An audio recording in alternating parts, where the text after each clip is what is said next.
Shalom and welcome once again to the ICEJ webinar series. We hope you enjoyed your holiday break during Christmas, New Year. We're back at it here in the Christian Embassy's TV studios in Jerusalem, welcoming you to another webinar program. We have a good one to start out 2025, talking with my friend Majed El Shafie about an Egyptian look, an Egyptian take on October 7, the massacres. And Majed, we're going to find out a little about his background, but he's here this week in Israel promoting a new documentary film he did on the October 7 massacres.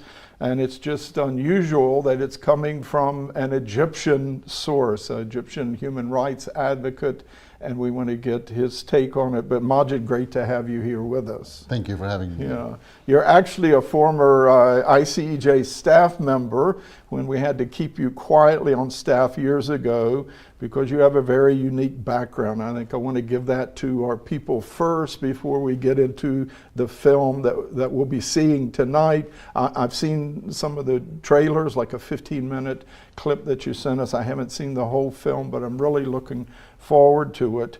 But just to establish your credentials, you grew up in a fairly well-to-do family in Cairo. Your father was a lawyer. You were studying to be a lawyer. Tell us a little about that and how you wound up in Israel. Well, as you indicated, most of my family worked in the legal career. When you're born from family like this, you found a huge big library in your bedroom full of books about human rights, justice, and freedom. I believed in every and each one of these books. After I finished my high school, I went to the law school to join the rest of my family, and in the first year I saw the evidence of the persecution that's happening to the Christians in Egypt. And that's, as a Muslim young man, ignited the question, why? We don't persecute somebody unless you are scared from the truth that they carry. So let me put it in a small little funny example. I live in downtown Toronto. Jehovah's Witnesses used to come knocking on my door every Saturday. I never persecute them, I never tortured them, I never insulted them.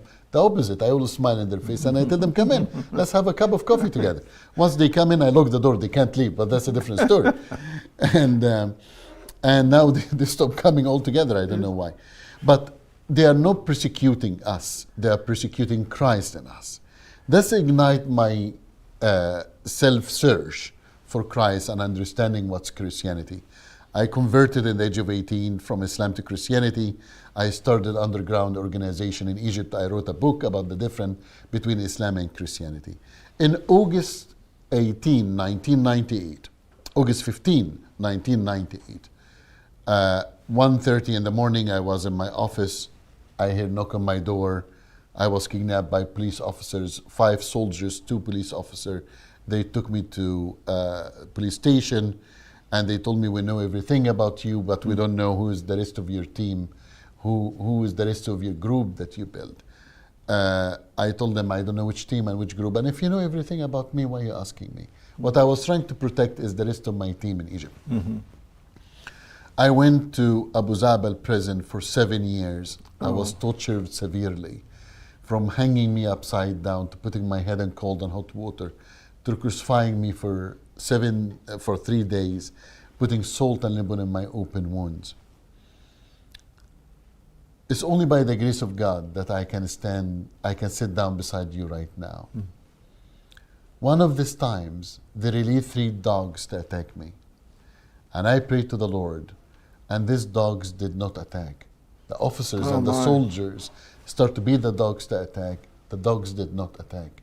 The opposite, the middle dog took a step forward and he licked my face.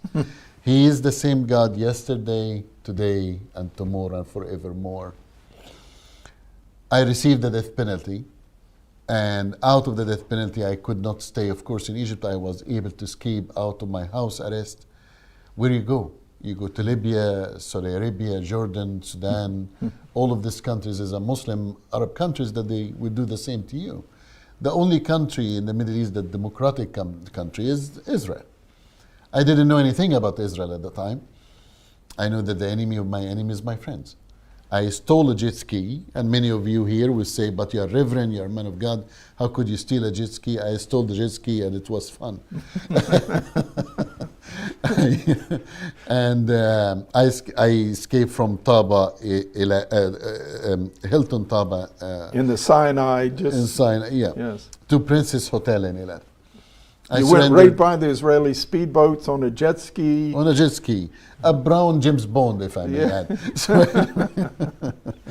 I reached the Israeli shore. I surrendered to the Israeli police. And through this time, the system in Israel, if you're a refugee, you have to be in the jail until the Supreme Court of Israel take a decision about you. They didn't know what to do with you because, I mean, you had grown up in a fairly well-off family, educated, and all of a sudden you're writing books about how Christianity is better truth than Islam, and it was for that religious purposes that the Mubarak government was coming against you, and even had given a death sentence against you. So when Israel has a peace treaty with them, they don't know what to do with you. Absolutely. So they put you in jail? Yeah, and when I wrote the book, one of my famous sentences about explaining the difference between Islam and Christianity, I said the God of Islam sent your children to die for him. The God of Christianity sent his son to die for you. Wow. And that's really changed the situation that many Muslims was coming to the Lord because of this book in Egypt. So you were a danger even to the regime because you were a former Muslim who was open about converting to Christianity, yes, and even arguing openly in a book that was widely available about Absolutely. this. So until the Israeli Supreme Court take a decision, and Amnesty International and UN was fighting for my case here in court, I spent in the Israeli prison 1 year, 3 months, 15 days, and 12 hours. And just before I get out of the prison, 2 Israeli soldiers and 1 Israeli criminal came to the Lord. And after that came they were ready to get rid of you, get you out of the prison. Yes. I was the free one. They was the prisoners. I was the free one. And after that came ICEJ because they didn't know to release me to who, to whom, Mm-hmm. where, who sponsored me. And at the time there was Tim King. He was the financial officer, and he received the first call. Was Zvi Gavadi involved? He was our He was our liaison, and he used to be a general in the prison service in Israel. So he knew all the generals, the commanders who were running Israel's prisons. So we had the right liaison to help. So that's how ICJ came to my life, and they adopted me. I think this is the exact right word. And it just is amazing because it's my family. It's my original family. Like all my family disowned me in Egypt. And ICEJ came to be my family. And for a year and a half, my relationship with you, with Jürgen, with Tim, with ICEJ, that was as around you said. 2004 or 5? Something like that. I remember, Majed, that here one day I see we have an Egyptian working on our logistics team. And I was curious. I had gotten to know different Arabs and Egyptians, even living in our home in North Carolina years ago, visiting us. And I wanted to meet you, and we had, I sat down with you at lunch a few times. I was running, helping with our media department, and I saw you understood everything about Mubarak, about Assad in Syria, about this or that. And I went to Tim King. I said, Tim, the guy's brilliant, he's educated, he can translate everything from Arabic, he can do analysis on the region. Why do we have him in logistics? Why can't we use him? And Tim, to be honest, he kept the secret that we had to put you on our staff quietly, doing something over in sort of a corner until it was safe to get you. We finally got you into Canada. To Canada, yes. I don't want to skip over everything, but you were with us about a year and a half. On staff, and a wonderful brother in the Lord, and I would those are fond memories. And I would like to tell everybody that during the time, the logistics team was the best team ever. That's right. So after that, when I reached Canada, I get reconnected again with ICEJ through Donna Holbrook, the Canadian director, and she became my family in Canada. Yes. And once again adopted me once I arrived. And after that, I created One Free World International to fight for the persecution that's happening to the Christians around the world and stand against anti-Semitism. We operated on all front lines in Ukraine, Pakistan, Afghanistan, Iraq, Syria, Armenia and Azerbaijan war, in Karabakh war. Wherever there was a war, we was operating with a humanitarian level and rescue mission. So we was able to rescue even Yazidi, like more than 600 Yazidi girls from the hand of ISIS. And we did an operation that took the attention and now is the biggest human rights organization in Canada by the grace of God. When October 7 happened, it broke my heart and I felt that I need to return the favor to Israel. And not to return it by Israel had helped you and got you in a position where you were, I think in Canada, you had been in the parliament there and you were well known there. You had even been back to Egypt to confront some of their parliament members or some of them on human rights abuses, the persecution of Christians in Pakistan, some of these other countries. Yes, not back again to Egypt because I And have you the were death always penalty. open about the time you escaped into Israel and Israel helped you. Absolutely, it's the truth. Yeah, It's the yes. truth. I never went back again to Egypt because I still have the death penalty standing. But Pakistan, Afghanistan, even ISIS, like we went to confront them head on. I get shot at 15 times in the last 7 years. Let me just put it this way. And when October 7 happened, the idea of Dying to Live, the documentary, was important for three purposes: to tell the story in the West about the truth of the war. One of the main surprises of October 7 was how the West jumped in anti-Semitism immediately. And we saw it in our schools, our campus, our high universities of education. We saw it in the streets. And the main question that these demonstrators did not answer: where have you been when Bashar al-Assad was killing his own people? 500,000 Syrians. Where have you been when Slaughtered. Saudi Arabia was killing people, children in Yemen and Bahrain? And where have you been when Iran was killing their own people just because a woman, was not? Where have you been? This is the anti-Semitism. And we have to understand that anti-Semitism, there is the old anti-Semitism and the new anti-Semitism. The old anti-Semitism is Hitler's speeches, kill the Jews, hate the Jews. But the new anti-Semitism today, remove the word Jews and put Israel or Zionist. And it's the same anti-Semitism The that we hatred see of today. the hatred of the collective Jew represented by the state Yes. of Israel. So the truth here is that the main purpose of the movie is to tell the story of Israel and the truth about October 7, but also to show it in Israel, to tell the Jewish people that they are not alone and they are loved. And me as an Egyptian Christian will always stand beside them. But also one of our main purpose is to duplicate the movie, which is we are working on right now, the Arabic and Urdu and Persian, in an order to fight the ideology within the Arab Muslim countries, and we show them the truth. You can kill 100 Yahya Sinwar. You can kill 100 Hassan Nasrallah. You will find another 100 will rise up again. You have to fight the ideology. ideology. You have to. We have to get to the eye of the storm and deal with it. Yeah. So you felt after October 7 and not only the shock of that to you personally, but the way the anti-Semitism arose in Canada and other places, you need to really take it, put in an effort to help defend Israel in particular, and not just universal human rights like you had been doing. And who did you talk to?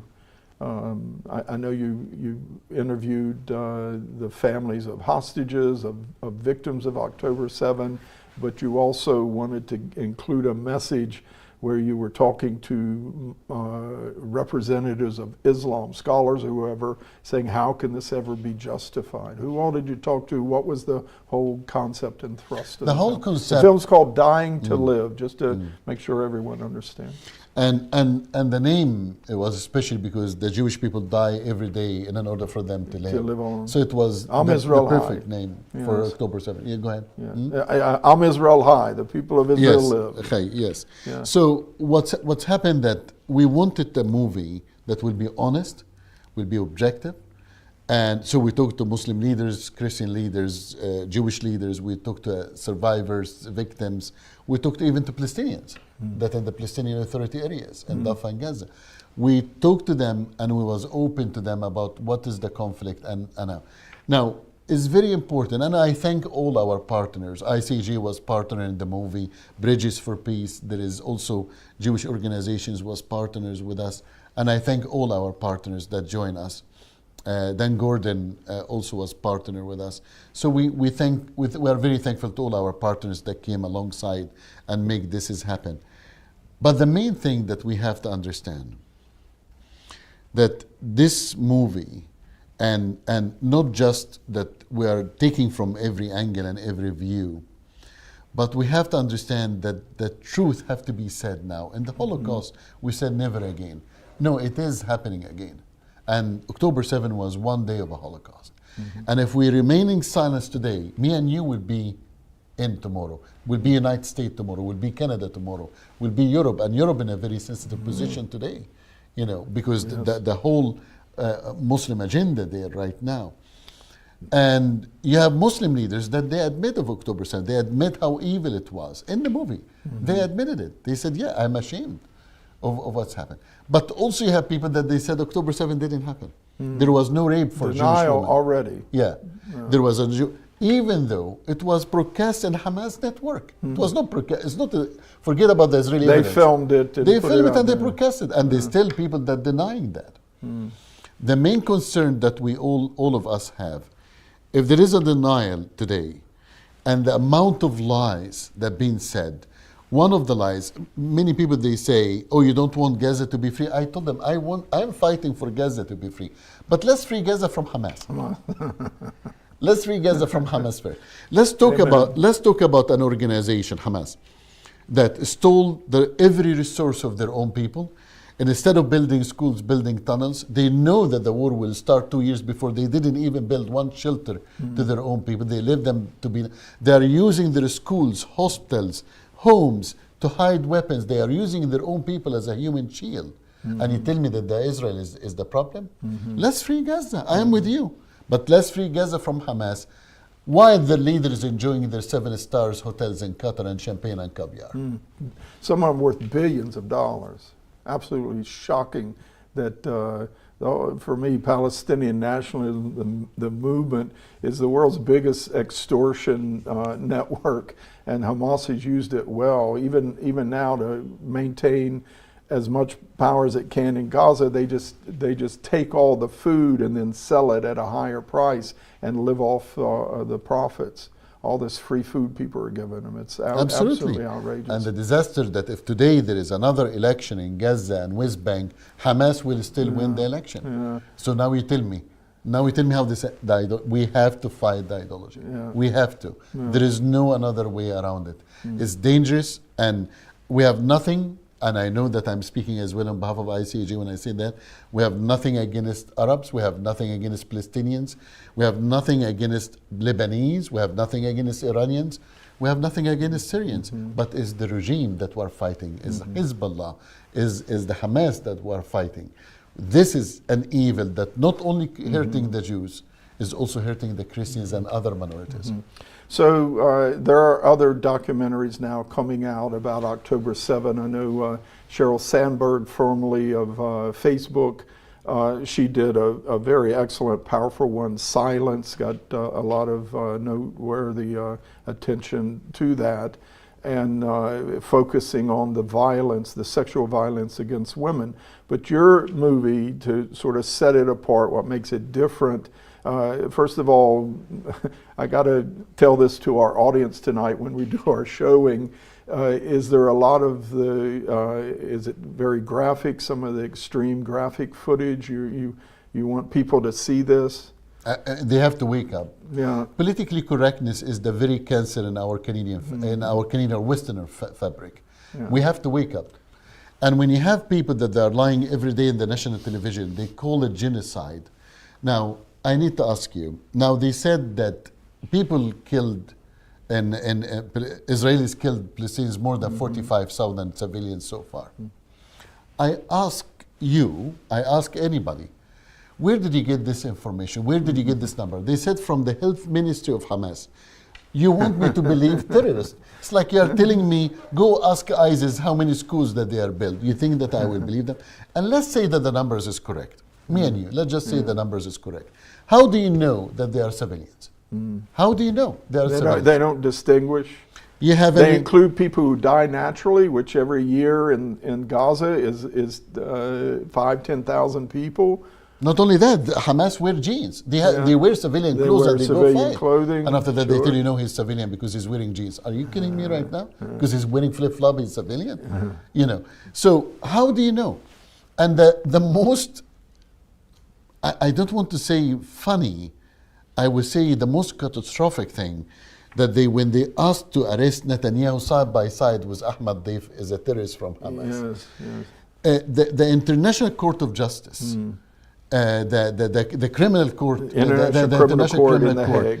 How do you say that the prime minister, regardless if you like Netanyahu or not, the Israeli people have their own opinion about him, you know, regardless, how they can put him beside the terrorist? And when the question was asked, why did you ask to arrest Ahmad Deif? You know that Ahmad Deif is dead. They said we cannot know any information on the ground. So by your own admission, you say that you cannot confirm if he's alive or dead because you don't have an access to the ground. So how are you coming with these numbers? Yes. How are you coming with this allegation and you have no proof? No. This is a massacre of justice. And Hamas, when they attacked on October 7, on two grounds. One was physical, the attacks itself, but also the media is the second attack that we saw. And so if someone is going to watch this film, there's some graphic footage in it, and fair warning, you just, you got to show it, you got to wake people up, and you just give the caveat, there might be some things that are hard to stomach, but you've got to watch this. And when you went to, say, Arab Palestinian Authority, Palestinians, to Hamas people, to other Islamic scholars, whoever, were they looking at some of the same film, or you just sat there and asked and they just denied? Did you show them some of the testimonies that you took from like survivors or hostage As families? I said, Hamas left everything, they put everything on the net, so there was no point to show them anything. And as an Egyptian, did you have a special entry with them? At first they said, oh, this is some guy we can trust, or? Exactly, well, that's the whole point. We said, So you shocked them, huh? Yeah. We shocked them, but not only shocked them, put them in the corner. Yeah. Like one of the questions that I asked, I said, well, you know that the land belonged to Jews. Jews was here before you. Yeah. And the guy admitted, he said, yeah, well, we built our mosque on the top of their temple. I said, well, you just admit that the land belonged to Jewish people before you. And he realized his mistake and he couldn't take it back because he was speaking to me in Arabic. But the truth here is that we sit down with them. The movie, one of the main difference about the movie, that we ended in a hope. We ended that by me saying, and maybe will shock the people that watching us.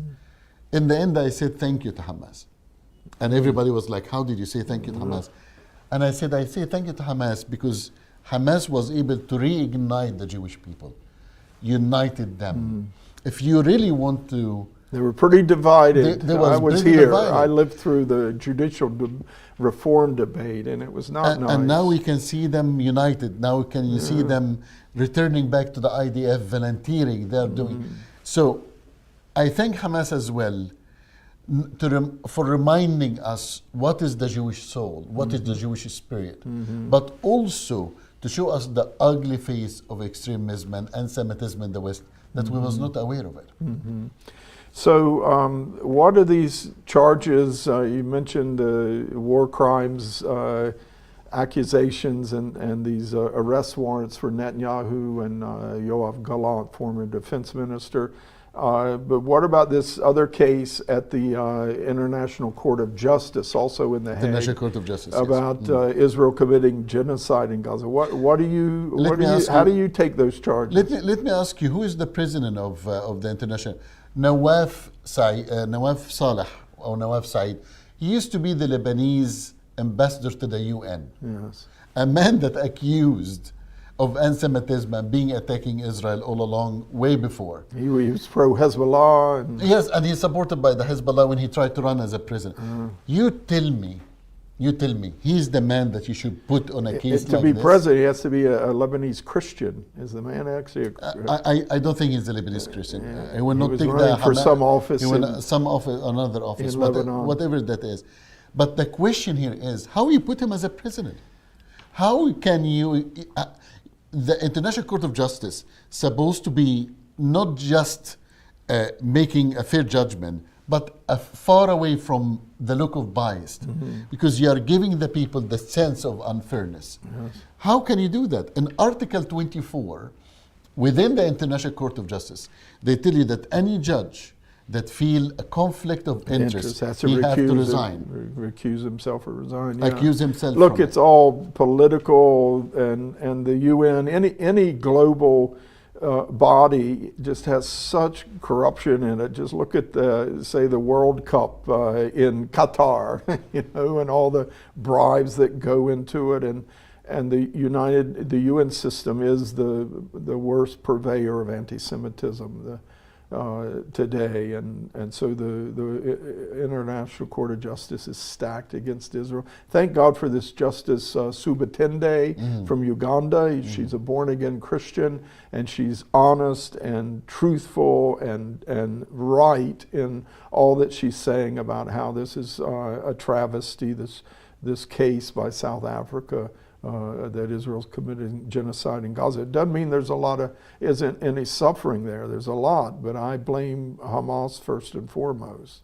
I'm sure you as well. They are the one who did this to their people. They keep asking for a ceasefire. You had ceasefire till October 6th.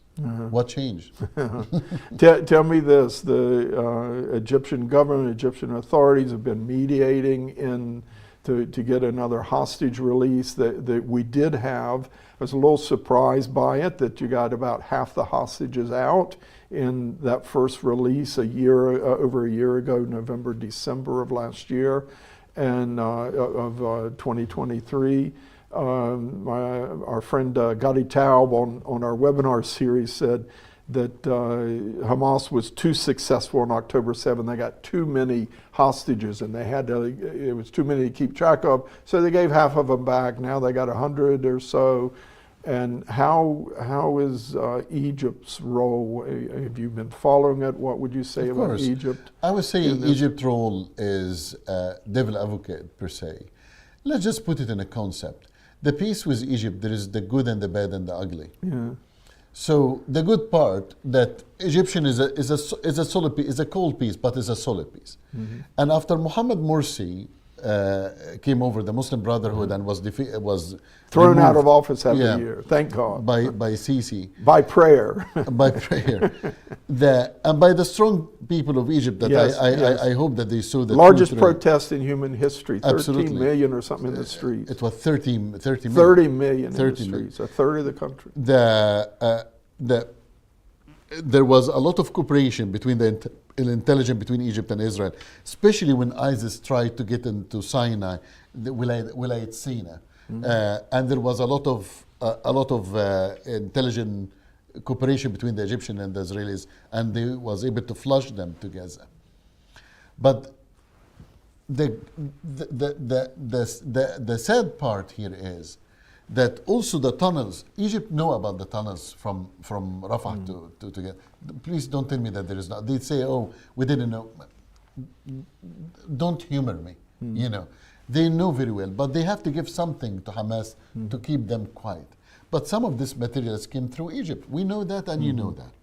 The ugly part, though, in this piece, that if the revolution took over again, in the last decade, Egypt been weaponizing their army with the best weapons in the world, from Russia, from China, from United States, in the last 8 to 10 years. And I don't know why.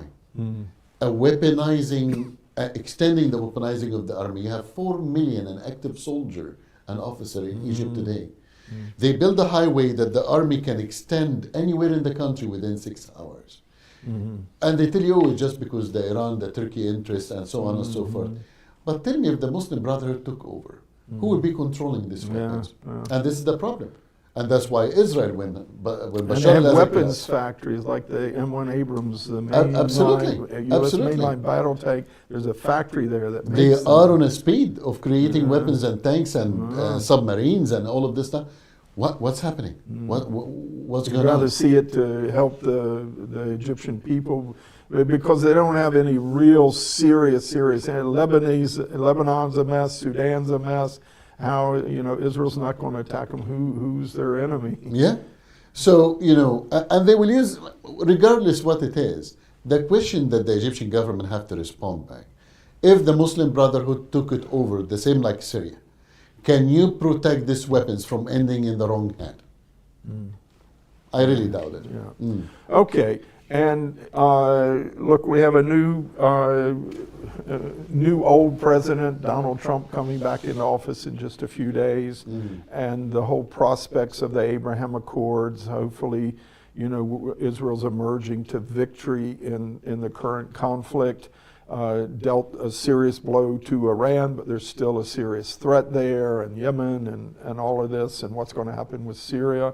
But do you see any chances for progress of more Arab nations making peace, normalizing with Israel? And how is the people-to-people relationship? It seems like on social media and in other ways, you're seeing a lot more Arab people. It's becoming more and more normal for them to say, hey, Israel's not as bad as we always said. You were sort of a pioneer of this yourself, but are there more and more sort of coming through your footsteps, down your path? I would say there will never be peace without both sides to know the true Prince of Peace. Yeah. Let's just make this Okay. very clear. Yeah. And let me just say, Amen. and let me just say it this way: if Israel give all their land to the Arabs, they still would like to kill them because it's part of their ideology, part of the Quran. Let's just be straightforward. This is the mainstream Islam. Absolutely. And that's why in the Quran they call the Jews pigs and monkeys. Do you know why? Because it's when the first step of genocide is that you dehumanize them. Dehumanize your enemy. So they are pigs and it's the same like the Nazis. They The call Jews them cockroaches. were vermin and Yes. parasites. Absolutely. So that's exactly what they are doing right now. So it's not about the land. It's really about the religion, mainly. Now, I see that you saw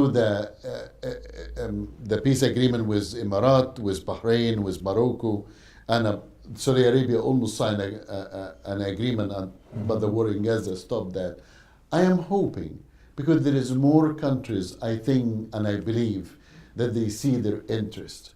And so far, Israel been doing great favors for the Arab Muslim Sunni regimes. Yeah, I mean, it's standing up to the Shiite threat, and what they've done to Iran is helping all the Sunni world. But for me, I think there's a tipping point that if you dismantle the Iranian threat, are you then going to undermine the rationale for, say, the Saudis or wherever to make peace with Israel? If Iran's not such a threat to them anymore, are they really going to make peace with Israel? I think there's a balance here. I think Iran will always be a threat. Yeah, and as long as that radical regime is there. Exactly, always. Don't forget that there's Houthis in Yemen still operating, Hezbollah still operating. They will need time to recover from this hit and the loss of the leadership, but they still exist and they still well armed. Yeah. So as long as the Iranian regime is there, I believe the threat will always be there. We could talk about Syria and Turkey and the Kurds and all of these things. We could get so much from you, but let's focus back for just a moment on your film, Dying to Live. Right now you're showing this week special showings here in Israel. You already did some in Toronto. You're based out of Toronto now in Canada. Yes. And you did some in the U.S. Did you do it in Washington? No, not yet. But that's coming up. We received an offer from the State Department, from the Congress, I think we will wait until the new president take his place, the old new president take his place, and then we will be cooperating with his administration. Okay, but if people want to find out more, they have to go to your website. organization's website, onefreeworldinternational.org. That's correct. You have to spell it all out, onefreeworldinternational.org. Majed El Shafie, you'll see him on there. There's information about Dying to Live, whether there's going to be a showing in your area. We're going to talk about possibly live streaming it sometime in the coming weeks. We'll have to work out an arrangement where people would have to come in and register in order to see it online. We just don't want to post it up there on YouTube for everyone to see. That's right. But you're trying to get it now into these other languages: Urdu for Pakistan, Farsi or Persian for Iran, Arabic for the whole Arab world, and because you think it'll have a good, powerful impact there. Absolutely, absolutely. This will be a first step in fighting their ideology. I believe so, and we need every and each one of you support, of course, to accomplish that. Well, I know first of all you've suffered for the Lord as a new believer in Christ when you were in prison in Egypt. And I know now you're being very brave in your faith and in your work, standing up to some of these regimes, these hardline regimes, radical ideology behind them and all. And we just pray God's protection and grace and provision over you and success in all you're doing, Majed. And thank you. We love you. You'll always be a part of the ICEJ family, and all success to you. God bless you. Thank you so much. You want to give a nice goodbye to our folks there? I would like to say goodbye, and I just bless you. And just in my final remark, always remember, after every persecution, there is victory in Jesus' name. Doesn't matter what you are facing in your life. The enemy can kill the dreamers, but they cannot kill the dream. The enemy can kill the believers, but they cannot kill the belief of our hearts. Be strong. The best is yet to come in Jesus' name. Amen. Thank you. Majed El Shafie of One Free World International and the producer and host of the new movie Dying to Live, about the October 7 massacres from an Egyptian, a rare Egyptian perspective. As we say, that he is a rare Egyptian find. In all of Egypt, you can't find one like my brother Majed. Thank you for joining us today on the ICEJ webinar. We'll be back again next Thursday, 3 o'clock Israel time, with another program. Join us then, and tell your friends about this show and the whole webinar series.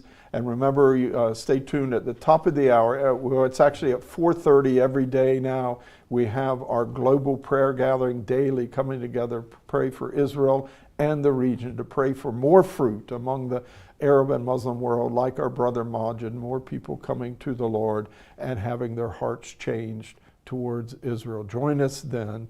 God bless you from Jerusalem. Thank you for joining us for this informative webinar.